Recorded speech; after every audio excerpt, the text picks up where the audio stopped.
Olá, queridos, bom dia. É a Chay Cleidiano do Ministério Azeite e Vinho e nós estamos no nosso quinto vídeo da nossa série devocional Santos e Santificados. E hoje o que eu quero conversar com você é dar continuidade a respeito da importância da sabedoria no processo da santificação. Eu tenho procurado levar você nos últimos vídeos a entender exatamente o que significa sabedoria para você tomar suas ações baseadas no conhecimento correto, ok? Mas antes disso, antes de nós falarmos sobre o assunto do vídeo de hoje, vamos resumir aquilo que a gente já abordou até aqui, porque o resumo é importante para trazer você de volta para o foco e para o norte e também para reforçar algumas coisas e alinhar outras. Eu falei com vocês a respeito que a santidade é tudo aquilo que caracteriza e está relacionado ao santo. Eu também expliquei para você que o santo é aquele que se destacou ou que está destacado para viver uma trajetória de vida específica. Trajetória de vida é a mesma coisa que propósito e a mesma coisa que caminho. Eu disse para você que a parte mais importante a respeito da santidade é você entender e aceitar o específico. E o específico é aquilo que não é comum para todos, é aquilo que se refere só a você, só a sua família, só o seu bairro, só o seu município, só a sua nação, só o seu continente. E cada um de nós, existem aspectos das nossas vidas que é para todos, que é a justiça, como eu falei, a justiça é a vontade soberana de Deus que é para todos, mas também existe dentro da nossa vida coisas que se referem somente a nós, que não tem a ver com mais ninguém, que não tem a ver com outra pessoa, ou que se refere somente à nossa família. E muitas vezes nós temos dificuldade de caminhar em santidade, porque não aceitamos o aspecto específico, porque dentro do específico não traz apenas algumas coisas, algumas trajetórias, algumas nortes, algumas situações que só nós iremos vivenciar. Também carrega em si ações de Deus que ele vai fazer só conosco, direções de Deus que ele vai dar só a nós, que ele não vai dar mais para ninguém, porque isso está dentro do nosso específico. Eu também disse para vocês que a única forma de você conseguir caminhar em santidade é você decidir ser sábio. Porque o sábio é aquele que pega tudo que sabe, tudo que conhece e transforma isso em ações práticas. Mas não são apenas ações práticas, são ações práticas e eficazes. Ou seja, o que é caracterizado com sabedoria não é todas as coisas que você faz em cima daquilo que você conhece, mas todas as ações que você toma em cima daquilo que você conhece e compreende e que gera resultados efetivos, ou seja, que leva você ao sucesso, ao êxito, à prosperidade. Tudo que você faz que dá certo, baseado naquilo que você compreendeu, naquilo que você está consciente, isso é o que caracteriza a sabedoria, porque a sabedoria não é qualquer ação. A sabedoria é sempre uma ação inteligente. E o que prova a inteligente é o resultado dela. É por você ter conseguido adquirir sucesso sobre isso. E aí também eu falei com vocês que existem dois tipos de sabedoria. Existe a sabedoria do mundo, que é animal, terrena, diabólica, que está cheio de partidarismo, inveja, ciúme, etc. e tal. E falei com vocês também que existe a sabedoria de Deus. A sabedoria de Deus ela está fundamentada, o princípio da sabedoria está fundamentado no temor do Senhor. E o temor do Senhor é odiar o que Deus odeia e amar o que Deus ama. E Deus odeia 5 coisas. Deus odeia o mal, Deus odeia a soberba, a arrogância, Deus odeia a boca perversa e Deus odeia o mau caminho. Mas o temor do Senhor não é a única coisa que vai fazer com que você identifique a boa da má sabedoria, a correta da incorreta, a do mundo e a do reino. O conhecimento de Deus também é a base da verdadeira sabedoria. O conhecimento, ele é a base da sabedoria de uma forma geral, seja a do mundo ou seja a do reino, sempre vai ser, todas as suas ações sempre vai ser baseado no conhecimento.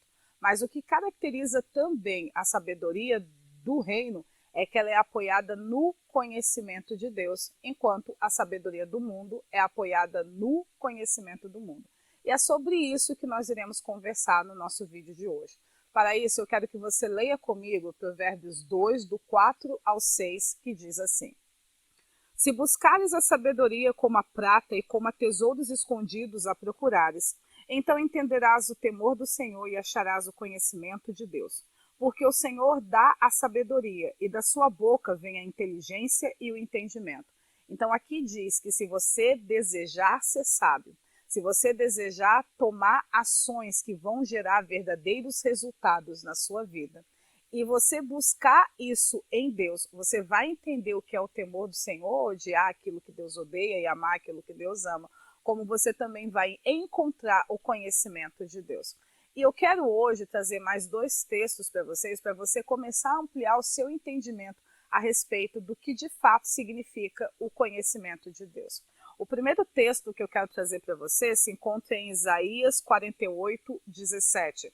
Isaías 48, 17 diz assim: Assim diz o Senhor, o teu Redentor, o Santo de Israel. Eu sou o Senhor teu Deus que te ensina o que é útil e te guia pelo caminho em que deves andar.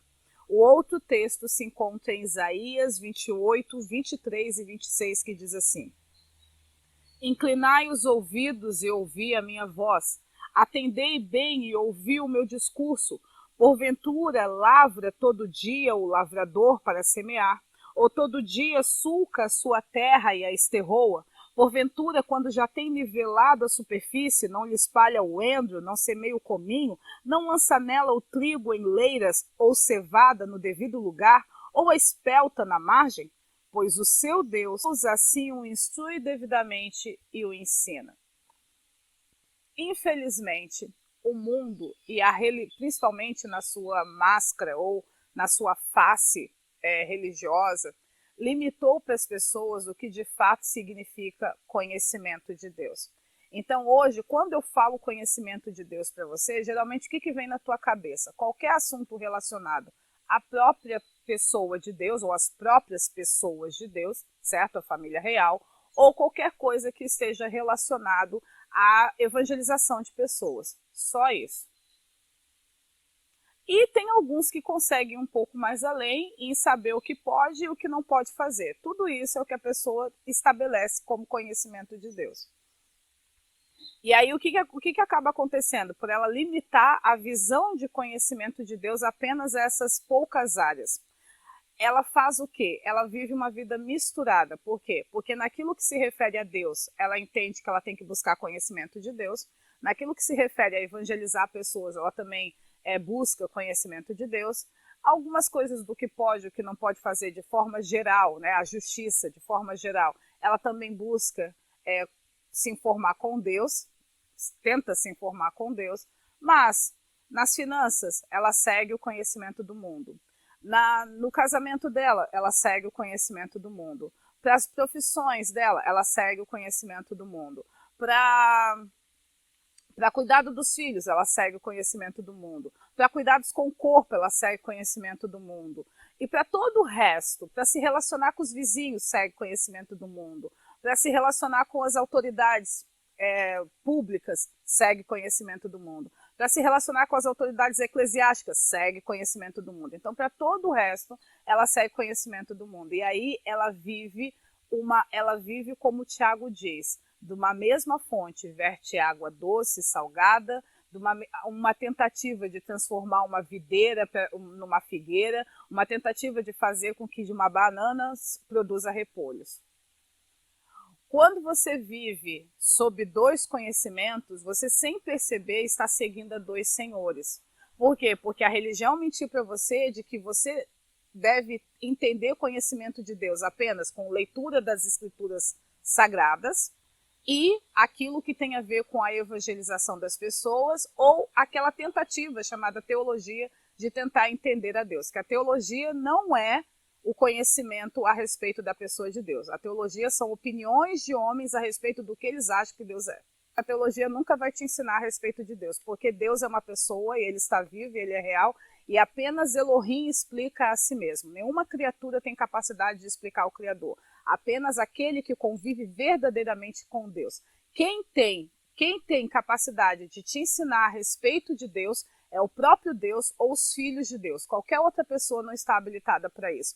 Quem é um servo, quem é um conhecido, quem é apenas um fã de Deus, nunca vai poder te explicar. Então, para você saber a respeito de Deus, você tem que se tornar, como nós lemos lá em Isaías, como nós lemos em João, e as referências estão aparecendo por aqui, você tem que se tornar um ensinado de Yahvé, um ensinado do Senhor, um discípulo de Deus. Se Deus não for aquele que te instrui, você nunca vai compreender sobre ele. E o conhecimento de Deus é verdade que está pautado a respeito de você compreender o próprio Deus, a própria família real, as próprias pessoas que compõem, que carregam sobre eles o título de Deus. Mas também ele está atrelado a tudo que é útil para a sua vida, a tudo que tem a ver com o caminho que você tem que andar. O conhecimento de Deus fala a respeito dele mesmo? Fala, mas também fala a respeito de você, fala a respeito daquilo que você precisa fazer na sua vida, de como você vai conduzir os seus negócios, de como você vai conduzir as suas finanças, de como você vai conduzir a sua família, de como você vai se relacionar com seus pais, de como você vai se relacionar com seus amigos, com colegas de trabalho, por aí vai, de como você vai se relacionar com a natureza, de como você vai se relacionar com anjos, de como você vai se relacionar com demônios, de como você vai se relacionar com os animais. Tudo isso envolve o conhecimento de Deus, porque apenas o Criador pode explicar para você como funciona corretamente a sua criação. Então, o seu corpo, tudo isso está dentro do conhecimento de Deus. O conhecimento de Deus é todas essas coisas, mas quando você não consegue entender isso, não consegue ampliar Deus dessa forma, Deus não consegue ser grande na sua vida dessa maneira, você acaba então servindo a dois senhores. Em algumas áreas você se apoia no conhecimento do mundo, acreditando realmente que a criatura vai dar resposta para você. E eu quero te dizer a verdade, querido, o mundo hoje, ele não está apoiado em Deus. O mundo hoje é uma tentativa de seres humanos tentando encontrar uma resposta longe do Criador. É uma cadeira dizendo para outra cadeira como ela e a mesa devem se comportar. Ninguém pergunta para o marceneiro como as coisas têm que ser. E o reino, você pega as coisas direto da fonte. Você conversa com o marceneiro e diz, então, quando você pensou em mim para ser uma cadeira, você estava com o que na cabeça? Quando você pensou em mim para ser uma mesa, você estava com o que na cabeça? E no mundo não, é a criatura numa busca de tentativa e erro, apoiada num orgulho, não, nós não iremos nos submeter a Deus. E essa criatura é tanto anjos quanto humanos, certo? Que eu já expliquei para você que a iniquidade é apoiada tanto na rebelião humana quanto na rebelião angelical e na junção desses dois rebeldes, certo? Então você vai vendo essa luta, nessa busca de tentar encontrar respostas fora da fonte. E aí, por você acreditar que Deus apenas está interessado em falar dele mesmo ou te conduzir apenas a evangelizar outras pessoas, você fecha o domínio de Deus e limita o governo e a autoridade dele em todas as outras áreas da sua vida, permitindo que, por meio disso, Satanás venha estabelecer princípios da iniquidade que Deus não gostaria que você vivenciasse. E aí você vê o quê? Pessoas que confiam em Deus, que acreditam em Deus, tendo casamentos frustrados, relacionamentos com os filhos detonados, aqueles que não são chamados para o casamento, porque é uma das coisas que eu também ensino, que nem todos são chamados para o casamento, certo? Ficam se sentindo perdidos, por quê? Porque não existe essa voz no mundo que explique para elas que há pessoas que já nasceram como anjos, que elas não se casam e não vão se dar em casamento, e elas ficam achando que tem algum problema com elas, porque elas não sentem desejo nenhum de ser pai, nem mãe, nem esposo, nem esposa, nem marido de ninguém. E aí elas ficam entrando em relacionamentos frustrados, tentando dar certo com alguém, quando na realidade elas foram chamadas para serem como Jesus é, eternamente solteiros. Né? Ou como o apóstolo Paulo foi, eternamente solteiros. E aí, por não entender, porque fica ali tentando buscar o conhecimento do mundo, que a cadeira dizendo para outra cadeira, eu acho que deve ser assim, eu acho que a gente tem que funcionar dessa forma, eu acho que as coisas têm que ser assim, e ninguém busca do Criador, você fica sempre muito frustrado e muito confuso. Por quê? Porque o que você percebe quando você segue a sabedoria do mundo? Que mesmo quando você atinge os resultados que o mundo te diz que você deveria atingir, você ainda está insatisfeito. Quantas pessoas que alguém acha uma loucura, o cara que tinha tudo, de repente ele atingiu milhões de dólares, a empresa dele é coisa, e de repente um dia o cara simplesmente larga tudo, vende a empresa e vai ser nômade por aí. Por quê? Porque ele chegou a uma conclusão que ele tinha atingido toda a lista de sucesso que o mundo diz que você tem que atingir. Toda a lista de sucesso. Ele foi milionário aos 30 anos, ele casou, ele teve filhos, ele plantou árvore, ele escreveu livro, ele foi coaching, tinha a rede social dele bombava de de seguidores e ainda assim o cara continuava se sentindo vazio e frustrado. Ele teve sucesso em tudo que o mundo diz, que se ele tivesse êxito, ele ia se sentir plenamente satisfeito. Ele ainda não conseguiu se sentir plenamente satisfeito, por quê? Porque ele até foi muito inteligente em aplicar o conhecimento que ele recebeu do mundo, e até teve sucesso nas áreas que o mundo disse que ele teria sucesso, mas por ele não estar vivendo dentro do propósito dele, da verdadeira história, trajetória da vida dele, ele nunca vai encontrar a verdadeira alegria, ele nunca vai se sentir completamente satisfeito.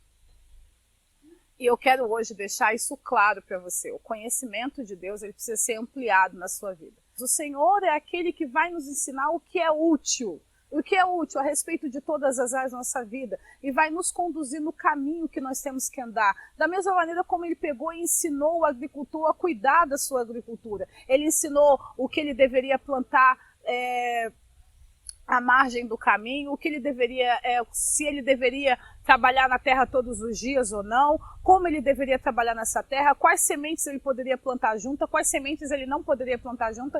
E é dito que isso, quem ensinou para o agricultor foi Deus que de forma correta e devida ensinou essa pessoa no caminho que ela tinha que andar. E você vê ali em Isaías 28, está falando apenas a respeito do próprio Deus, ou como ele deveria, ou como esse agricultor deveria ganhar almas? Não, estava falando sobre coisas básicas do seu dia a dia, coisas de como essa pessoa deveria cuidar da sua profissão. Quem caminha com Deus consegue dar esse testemunho para você, de situações de como ela teve que cuidar do filho, de como ela teve que cuidar do casamento dela, de como ela teve que se relacionar com os pais, se relacionar com os irmãos, com a profissão dela, qual profissão fazer, como interagir com os colegas de trabalho, aqueles que eram do reino e que não eram do reino. Ela conseguiu ouvir a voz de Deus direcionando, eles também conseguiram ouvir a voz de Deus direcionando para todas as áreas da sua vida. E eu quero te dizer que se você quer caminhar em santidade, você precisa ampliar o conhecimento de Deus na sua vida. O que significa conhecimento de Deus na sua vida? Se você ainda tiver uma ideia de que conhecimento de Deus é apenas uma leitura sistemática das Escrituras e que tem por objetivo apenas te ensinar como evangelizar pessoas e te traçar algumas informações gerais, não íntimas, genéricas a respeito de quem Deus é, você vai acabar servindo a dois senhores e no final você vai acabar amando mais o Senhor do que o outro. E eu quero te dizer que por Deus estar tão limitado na sua vida, é óbvio que você vai servir a Satanás. Por quê? Porque Deus, ele apenas está limitado a 3 áreas da sua vida, no máximo, enquanto Satanás te domina em todo o resto. Ele que te diz como você vai cuidar das suas finanças, das suas empresas, da sua saúde, dos seus negócios, do seu casamento, do seu relacionamento com seus filhos, do seu relacionamento com todas as outras coisas, com a natureza, com os animais. Aquele Deus que você mais ouve é o Deus que com certeza você vai mais servir. Satanás não é Deus, ok? Mas ele se torna Deus quando você dá a ele esse espaço na sua vida. Quando você permite que a cultura do mundo, que é governada por Satanás, tenha esse poder na sua vida, ele mesmo não sendo Deus, ele se torna Deus para você. E com isso eu quero encerrar o nosso vídeo de hoje. Até o nosso próximo devocional.